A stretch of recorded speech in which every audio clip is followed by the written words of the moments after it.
We are going to do day 14 of the Christian Standard Bible, Daily Bible. It's called Every Day with Jesus, and it is a different version from what I've done in the past. I've done the New Living Translation, and then we did the New King James last year. And so this year we're doing the Christian Standard Bible. So day 14, we're going to start in Genesis 26, verse 12. Isaac sowed seed in that land, and in that year he reaped 100 times what was sown. The Lord blessed him, and the man became rich and kept getting richer until he was very wealthy. He had flocks of sheep, herds of cattle, and many slaves, and the Philistines were envious of him. Philistines stopped up all the wells that his father's servants had dug in the days of his father Abraham, filling them with dirt. And Abimelech said to Isaac, "Leave us, for you are much too powerful for us." So Isaac left there, camped in the Gerar Valley, and lived there. Isaac reopened the wells that had been dug in the days of his father Abraham, and that the Philistines had stopped up after Abraham died. He gave them the same names his father had given them.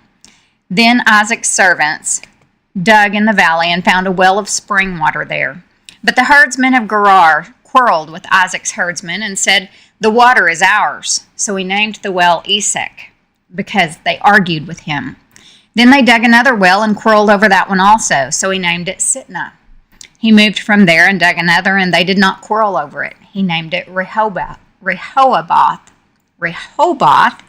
and said, "For now the Lord has made space for us, and we will be fruitful in the land." From there he went up to Beersheba, and the Lord appeared to him that night and said, "I am the God of your father Abraham. Do not be afraid, for I am with you. I will bless you and multiply your offspring because of my servant Abraham." So he built an altar there, called on the name of the Lord, and pitched his tent there. Isaac's servants also dug a well there.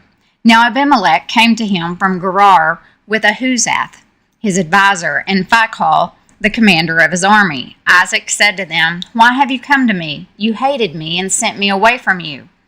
They replied, "We have clearly seen how the Lord has been with you. We think there should be an oath between two parties, between us and you. Let us make a covenant with you. You will not harm us, just as we have not harmed you, but have done only what was good to you, sending you away in peace. You are now blessed by the Lord." So he prepared a banquet for them, and they ate and drank. They got up early in the morning and swore an oath to each other. Isaac sent them on their way, and they left him in peace. On that same day, Isaac's servants came to tell him about the well they had dug, saying to him, "We have found water." He called it Sheba. Therefore the name of the city is still Beersheba today. When Esau was 40 years old, he took as his wives Judith, daughter of Beri the Hittite, and Basemoth, daughter of Elon the Hittite.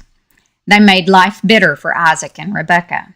When Isaac was old and his eyes were so weak that he could not see, he called his older son Esau and said to him, "My son." And he answered, "Here I am." He said, "Look, I am old and do not know the day of my death. So now take your hunting gear, your quiver and bow, and go out in the field to hunt some game for me. Then make me a delicious meal that I love and bring it to me to eat, so that I can bless you before I die." Now Rebekah was listening to what Isaac said to his son Esau.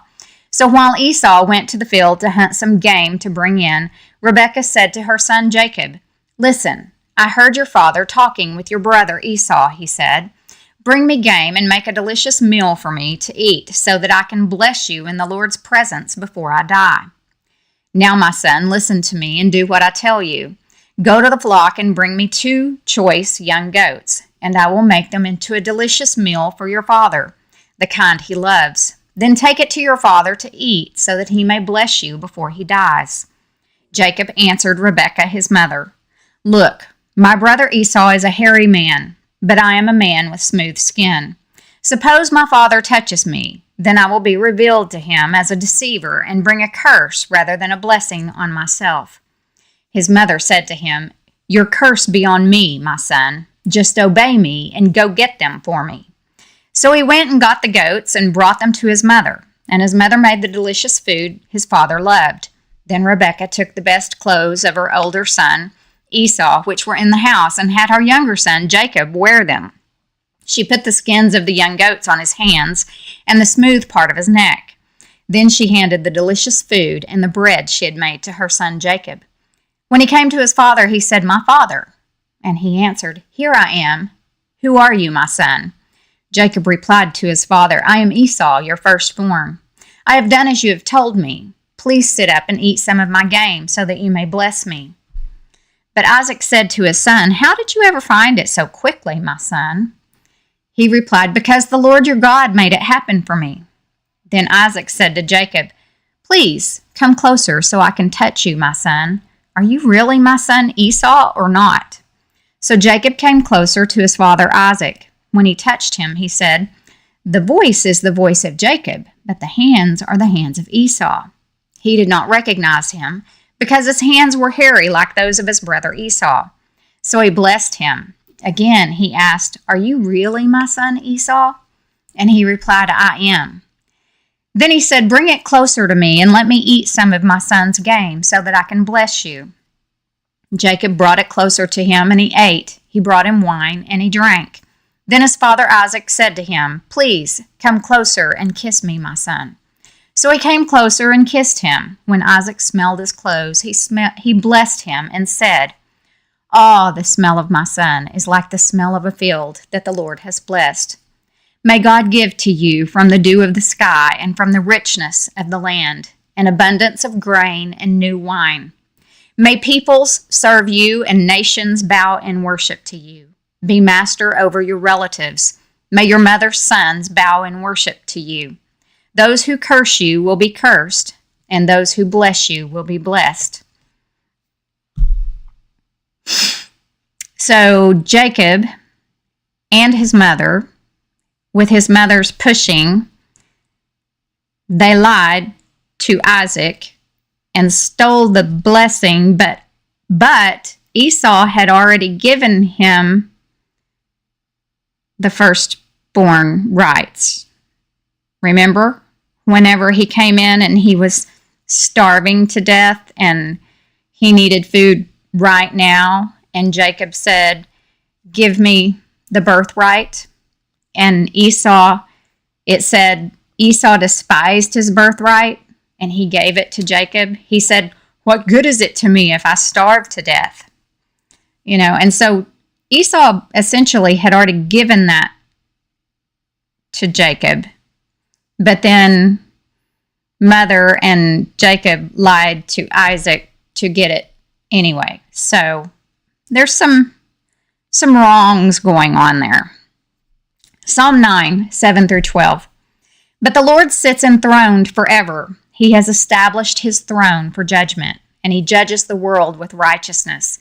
He executes judgment on the nations with fairness. The Lord is a refuge for the persecuted, a refuge in times of trouble.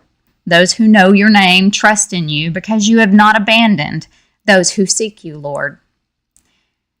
Sing to the Lord who dwells in Zion. Proclaim his deeds among the nations. For the one who seeks an accounting for bloodshed remembers them. He does not forget the cry of the oppressed.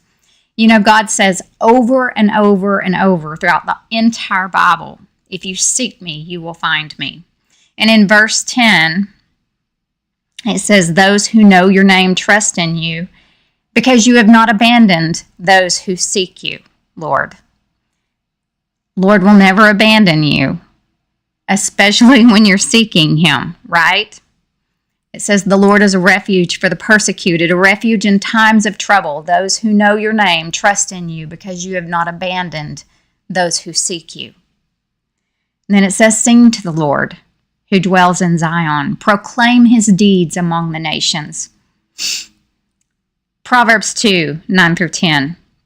Then you will understand righteousness, justice, and integrity, every good path. For wisdom will enter your heart, and knowledge will delight you. And that's a good follow-up to when you seek him, you will find him. And it's so funny how when the scriptures are divided like this, how they line up. So it says, then you will understand righteousness, justice, and integrity, every good path. For wisdom will enter your heart, and knowledge will delight you. I love the Lord. I love the way that He makes this all line up like this when we're doing these, daily divided scriptures, just one right after another. And I just love the way that it happens. Matthew 10, 1 through 20, summoning His 12 disciples, He gave them authority over unclean spirits to drive them out and to heal every disease and sickness. He gave them authority over unclean spirits to drive them out and to heal every disease and sickness. These are the names of the 12 apostles. First, Simon, who is called Peter, and Andrew, his brother, James, the son of Zebedee, and John, his brother, Philip and Bartholomew, Thomas and Matthew, the tax collector, James, the son of Alphaeus, and Thaddeus, Simon the zealot, and Judas Iscariot, who also betrayed Him. Jesus sent out these 12 after giving them instructions. Don't take the road that leads to the Gentiles, and don't enter any Samaritan town. Instead, go to the lost sheep of the house of Israel. As you go, proclaim, the kingdom of heaven has come near. Heal the sick, raise the dead, cleanse those with leprosy, drive out demons. Freely you received, freely give. Don't acquire gold, silver, or copper for your money belts. Don't take a traveling bag for the road or an extra shirt, sandals, or a staff, for the worker is worthy of his food. When you enter any town or village, find out who is worthy and stay there until you leave. Greet a household when you enter it, and if the household is worthy, let your peace be on it. But if it is unworthy, let your peace return to you. If anyone does not welcome you or listen to your words, shake the dust off your feet when you leave that house or town. Truly, I tell you, it will be more tolerable on the day of judgment for the land of Sodom and Gomorrah than for that town. Look, I'm sending you out like sheep among wolves. Therefore be as shrewd as serpents and as innocent as doves.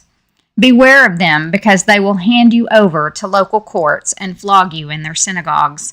You will even be brought before governors and kings because of me, to bear witness to them and to the Gentiles. But when they hand you over, don't worry about how or what you are to speak, for you will be given what to say at that hour, because it isn't you speaking, but the Spirit of your Father who is speaking through you. And that concludes day 14. Let me go back to that so that if somebody's wanting to read the extra stuff, they can pause it for a second and read that. And then we have the second page. So thanks for joining in. I'll be right back in a few minutes with day 15. And I'll see you in a little bit.